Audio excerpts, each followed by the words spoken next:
Hello and welcome to the new episode of the Unzip Media podcast. My name is Andrei Degelor.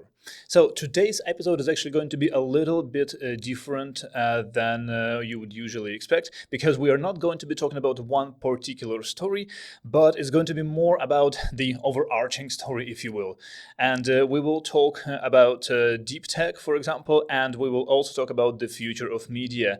And the person I will be discussing this with is Robin Wauters, who is a tech journalist, no matter what he says himself.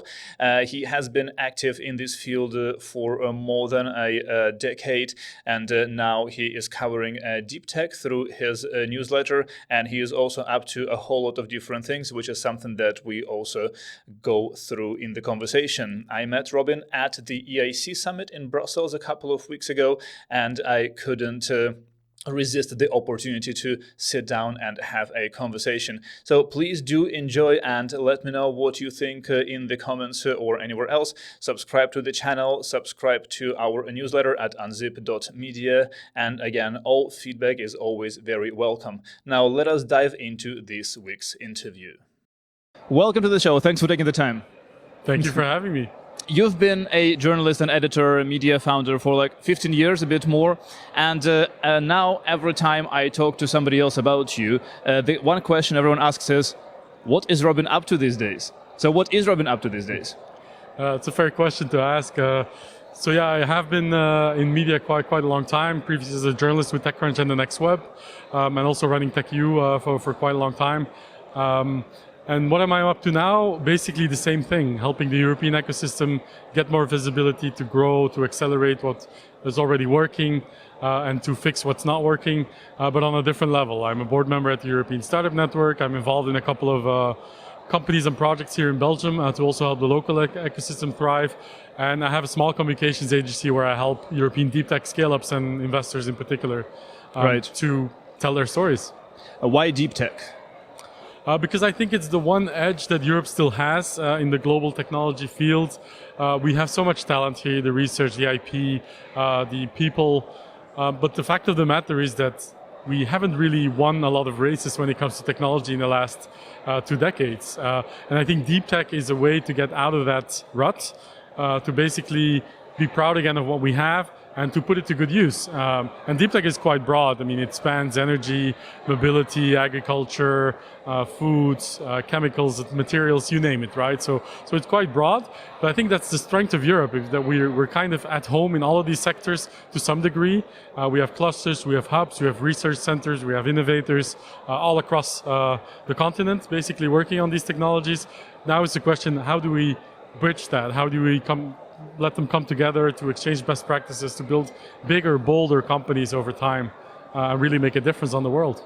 And when you say that it is the one edge that Europe still has, do you mean that we used to have more edges but have lost them over time? Yeah, I think we had a lot of cards to play. Like, we were there in the beginning of the mobile industry, we were there at the beginning of the web. We played an instrumental part, and a lot of the technology that you have in smartphones, computers, and on the internet today are actually originating from Europe. We were very bad at commercializing and capitalizing on that IP and that talent, and I don't think we can make the same mistake anymore. It's simply something that we cannot afford as a continent. Right. Do you have a good definition of deep tech that you yourself use? I think it's basically breakthrough technologies that are heavily rooted in science and research.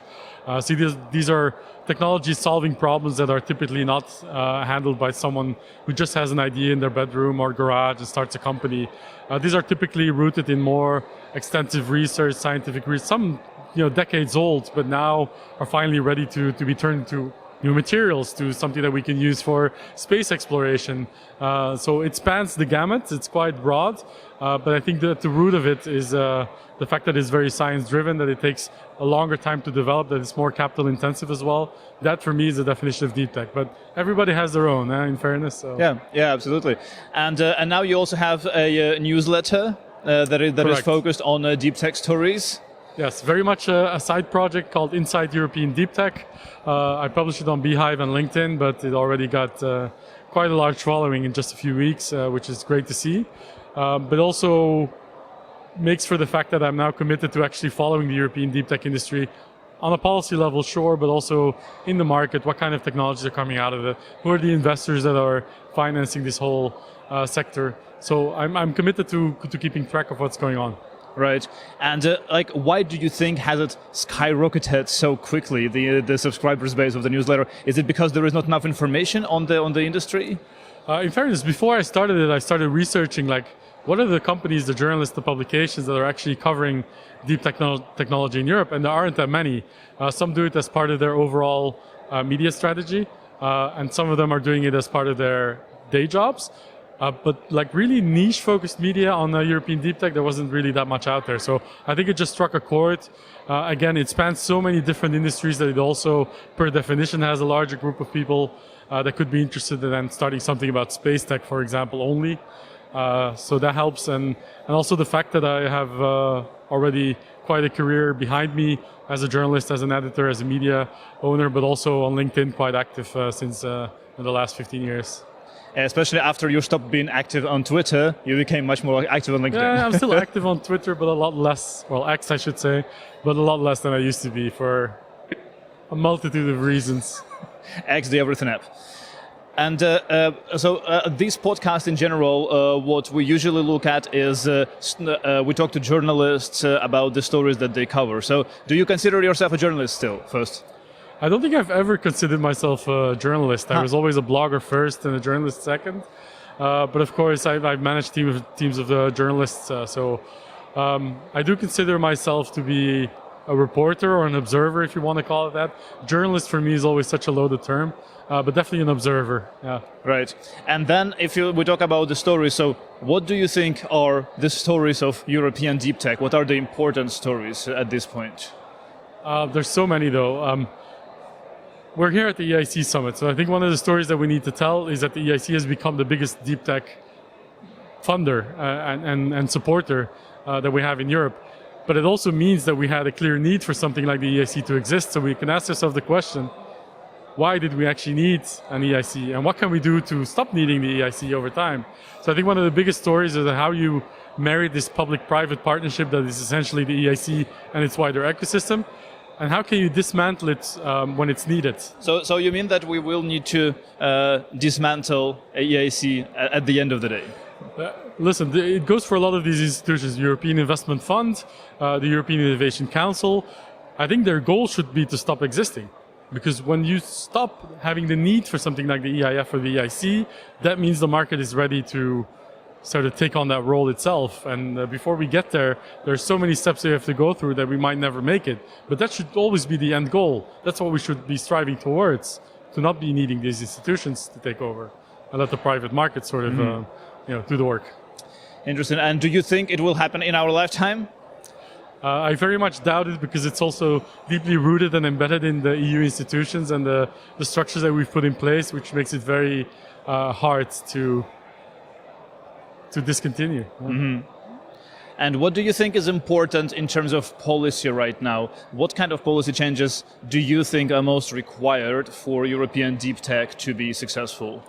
There's quite a lot of talk about the 28 regime, which is of course not specific to deep tech startups, but would help the European startup scene in general, just by sheer amount of barriers that you're taking away, from incorporation to rewarding your employees, to actually crossing borders with your company and your business, to actually eventually exit through IPO and M&A. So that would make things a lot easier for so many people that it would have a profound impact from day one. Right, so that's a big one, which spans, of course, different policies and different things.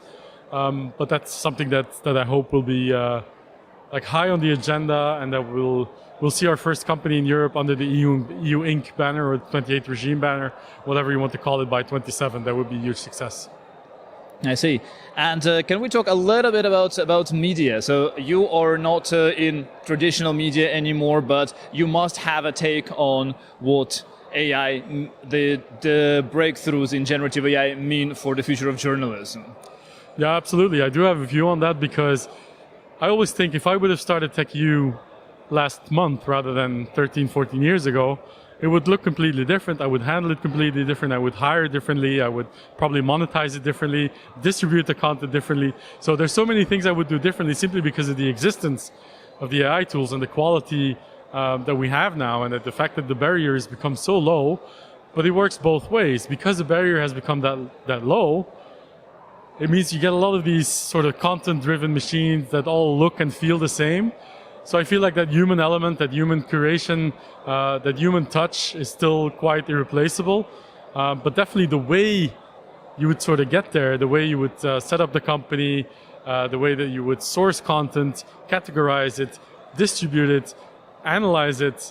So the statistics behind what works and what doesn't work could be almost completely automated, and you would still have that human touch, but it would take you only 20% of your time, whereas before it would take you 70, 80% of your time. So yeah, I would do it completely different. I'm already kind of doing it with the Deep Tech newsletter that we talked about, but I feel like I could be doing a lot more. So I'm still learning a lot about what is actually possible. But this is a very optimistic take, I have to say. So you don't think that there is the existential threat that AI poses to journalists and the profession itself? I think for low-level journalism, yes, of course, there's going to be a threat. The more niche you are, the more specialized you are in something, the less I think AI is a threat to you. I think that's quite an obvious one. But also anyone can use these tools, but that doesn't mean that anyone can use them properly. But then you can build a long-term business, that you can build credibility, that you can build a network. An AI tool is not going to do that for you. An AI tool is not going to go to the EIC Summit to actually talk to the people in charge, talk to the startups and the scale-ups and the investors.